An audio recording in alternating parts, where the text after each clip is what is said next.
Before we get into the video, if you guys want the best quality on your screen, make sure to press the settings and turn it up to 1080p. Also, if you want some captions, if you speak a different language, go to the bottom of your screen, press this button, go over to settings, and you will see an option to press onto subtitles, go to auto translate, and you have got hundreds of languages to select from. Enjoy the video, lads. What's going on, guys? Today we're going to be looking at the third Summer Swaps 2 milestones, I guess you can say. Once again, up to 8 tokens to compete for. Before we get into it, make sure to drop a like and subscribe. Check me out on Twitch, Twitter and TikTok as well. All of those links will be in the description, and let's get into it. Now, the servers today are hanging on by a string. Very slow. Hopefully I can get to the squad builders. If we do have to get to the squad builders, we may have to flick on over to Footbin for that, just because I don't know what it is with EA, but the past 2 mornings in a row, servers have been down. Absolutely atrocious. This is a multi-billion-dollar company, by the way. Starting off, we've got win 4 squad battle matches on at least professional. Exact same goes for this one, with a full Mexican squad, or a squad with 11 Mexican players in your starting squad, and 11 Spanish players in your starting squad. Not only will you get an 84 plus player pick for each, you'll also get 2 tokens for each one as well. Now, we're going to jump into some tips, tricks, a little bit of a squad builder that you can copy if you want, and as well as squad battles, trick, or life hack that some of you might not know. I know majority of you guys do know by now, but the squad battles life hack will help you out massively. As for the One Nation ones, there's not too much tips we can give for this one, but I will give you a guide on how you can get some first owner players, especially at this point of the game. So let's start off with the win for Mexico and the win for Spain, and let's get into some squad builders. So the full Mexican team we have built, it will cost you no more than 20,000 coins if you would like to copy. We've gone for a 4-3-3 simply just because the Mexican strikers are very limited, and I've got 2 very good right wingers in Carlos Vela and Lozano, so I'm going to have to play one of them off chem, or 6 chemistry if I've got loyalty, 7 if you've got loyalty in a manager, 5 if you're just going to buy them with no Mexican manager. Now left wing, we have gone for Lozano. Once again, servers hanging on by a string. We've got Jimenez up front, which we will sub off shortly, and we'll get into that more when we get into the tips. Right wing is Carlos Vela. Our 2 centre mids is Herrera, Dos Santos and Davila. Little bit of a Wellington Phoenix Legionnaire. If you see that kit behind me right there, Wellington Phoenix, the yellow one at my local club. This man actually, the first ever gold card for our club, and then he moved as soon as he got this gold card, so a little bit depressing. Now, left back, we have gone for Aguirre. Hopefully that is pronounced somewhat correctly. He is just the fastest left back. 2 centre backs of Arejo and Torres Nilo, both only 66 pace. Mexican centre backs are very slow. You can look for yourself. Once again, we'll get into how you can just sub them off as in for the first tip anyway. Right back is going to be Jorge Sanchez, and in there is Ochoa. Now, we may as well get into tip number 1. Actually, you know what? No. First, let's get into the Spanish squad builder. The Spanish squad builder, now the Mexican one will cost you, as I said, no more than 20,000 coins. I think this one might be a little bit more expensive because it's 82 Porto, 83 here as well, the centre backs. They'll bring the price up a little bit, so we're going to put a budget on this squad for 30,000 coins, alright? Now, once again, just staying with a 4-3-3, Deulofeu at left wing will quickly run through these, pause it if you need to. Inaki at striker, Inaki Williams, that is. Porto at right wing, Pedri, Canales and Carlos Soler as our midfield 3, Adria Pedrosa as our left back with Nacho Fernandez, Mario Hermoso, Kappa as our right back, and Guaita in net. Now heading into tip number 1, and I hinted it during the Mexican squad builder as well, it is going to be the bench. Lads, you can use up to 3 subs a game, and you can have any bench that you wish. So get your best players on the bench. I've got Ronaldo that I want to have on the bench, I've got this footies Mendy who is a no-brainer, and I will also probably I want to get a centre back on here as well, but I just kind of want to add that depth to the team. So why not? We'll go for Maldini as a super sub as well. Obviously, and just full other bench out. Just choose your best free players, sub your best free players on. For the Mexican team, I'd probably choose 2 centre backs to sub on, along with a striker, because Jimenez and your 2 centre backs are the weak link. As for the Spanish side, I'd honestly say there's no necessary major weak link, although the whole team's just average, obviously. So I'd probably just sub on a striker, midfielder, and defender, like I've done here. R9 for Inaki Williams, Mendy for Carlos Soler maybe, and Maldini maybe for Hermoso. Happy days, Those extra free players will just make my team feel so much better in game. Now tip number 2, we're going to head on over to Footbin here. Now tip number 2 is going to be chemistry styles, so let's just take a random player in our team, and we're going to use Porto as an example.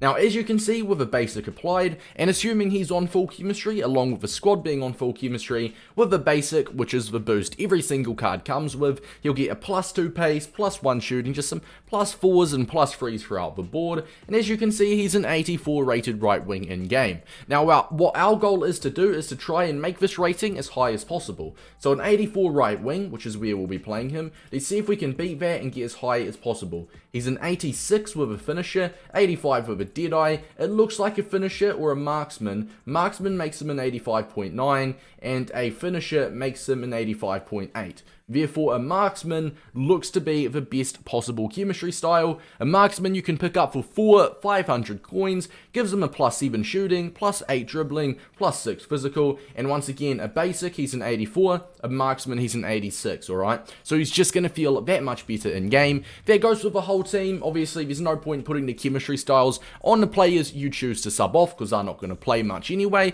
But for example, if I subbed on my R9 at striker, Mendy at, for Carlos Soler, and Maldini in the centre back, then I can get chemistry styles on the rest of my team, search your club for chem styles, and just go that way. In my opinion, there's no point buying them, because you just don't want to spend too much coins. No doubt you'll have some chemistry styles in your club. And tip number 3 is going to be custom tactics. Now, I'm not going to build up my own custom tactics, and you guys just copy them like that, because honestly, I don't know the formation that you guys play. What I would do is simply just copy your custom tactics for your main team, change your formation for your attacking, move to attacking in game with your player instructions, custom tactics, unique formation, etc. Just make sure you keep those custom tactics on it. You're more used to your main account custom tactics, or your main team custom tactics, I should say. Therefore, your second team, or the Spanish team, or Mexican team that you'll be using will just gel together, because you're using a formation and tactics that you do know. Now, I spoke about earlier the squad battle life hack. Now, simply, lots of you guys will know this, but in case you don't, this is very important, and it is an absolute lifesaver.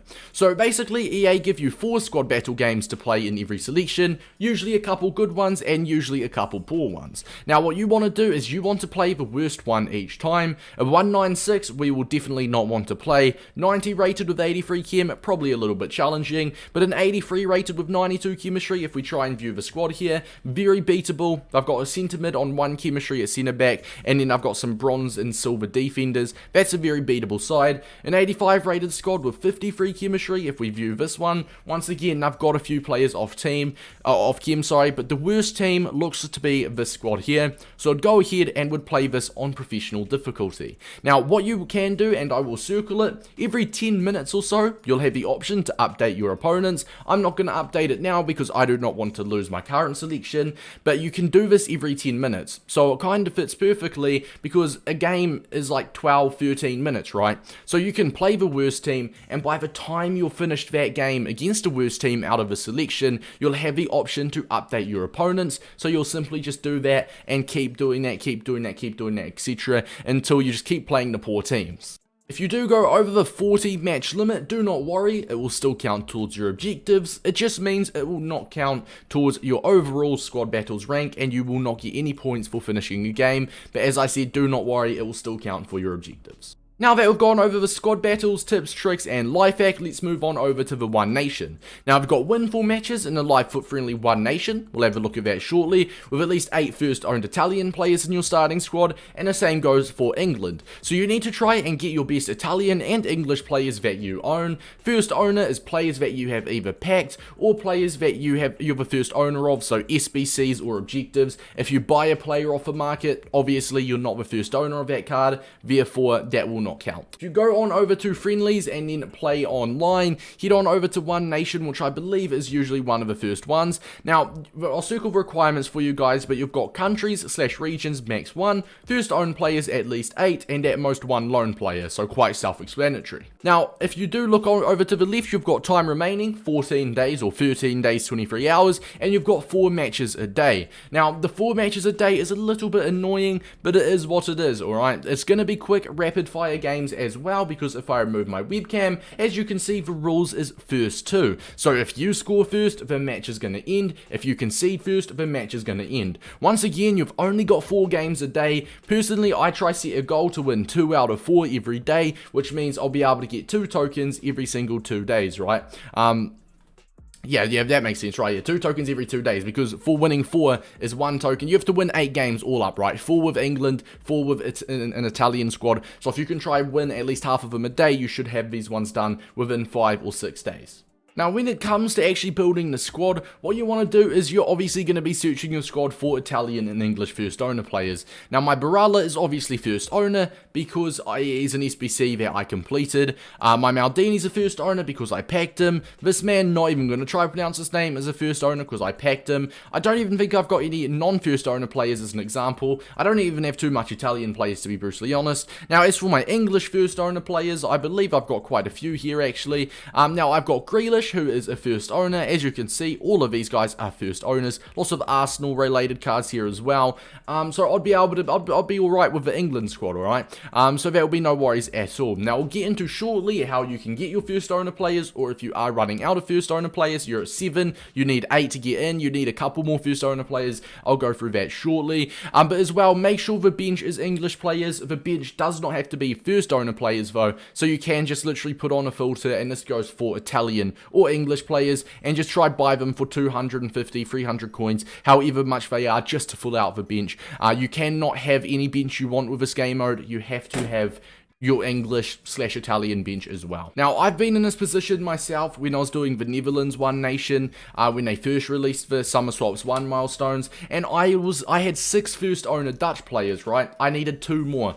I only needed 2 more Dutch players to complete, or to compete, I should say, to compete in the One Nation game mode. I needed 2 more first owner players. So what I did personally is I went on over to squad building challenges, went to footies, and went all the way over to, if I can find it, and they should still be out, the 75x5 upgrade, and the 71 to 74 if you want to grind the 75x5 upgrade that way, you can do it. But the 75x5 upgrade, you can do it with player picks as well. It's just a way of you being able to try and get some English or Italian players first owner. Now, you needed 9 silver rare players and 2 gold rares. Libertores cards do count as rares as well, so make sure to check your club for Libertores cards, and just risk your luck. I'd probably do the 75x5s, then with the gold rares you get in return from that, you could do some 82 plus player picks, and just try and collect those English and Italian players. The problem is with a player pick, if you get an 84 English player, and you're like, you need him so badly, but you also get an option of a 90 rated card,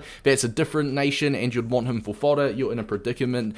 Predicament is the right word? Yeah, it's the right word, I'm pretty sure. So personally, I kind of favor towards the 75x5 a little bit more, because you're getting 5 players that you get to keep no matter what. You could also do the common gold triple upgrade if you've got some more bronze cards in the club, and it gives you a shot at just some common players. Yeah, sure, English, Italian, common first owner players aren't going to be great, but at least you'd be able to compete in the game mode, right? So lads, just for an objectives overview, the win full squad battle matches on at least professional for Mexico and Spain, you can use the squad builders that I recommended. Remember, make sure to make use of your free best super subs. Just, you know, I say regarding the team that you are using. The Spanish team I recommended, I'd probably just sub on an attacker, midfielder, and a defender to give you that right depth. If you're doing the Mexican team, I'd probably sub on 2 centre backs and a striker, because they are your weakest positions. So make sure you make use of your super subs, make use of chemistry styles, and make sure you use your custom tactics that you use for your main account, or your main team, sorry. As for the One Nation, Italy and England, no necessary way I can tell you guys to go ahead and, you know, use this certain player, use this certain player, because I do not know which players you guys have got first owner, but make sure to grind the 75x5 upgrade and the 82 plus player pick. If you want, once again, I explained why I'd rather you guys grind the 75x5 to try and get some Italians and English players. Keep those players and obviously use them for the first owner players. Good luck lads, happy grinding as well. I didn't need to mention it because I gave this as a tip for the squad battles one earlier, but if you are competing in One Nation, it's probably worthwhile setting up your custom tactics there as well. Much love lads, let me know if you've got any unanswered questions. It's been your boy Davis, and I'll see you guys in the next one. Peace out boys.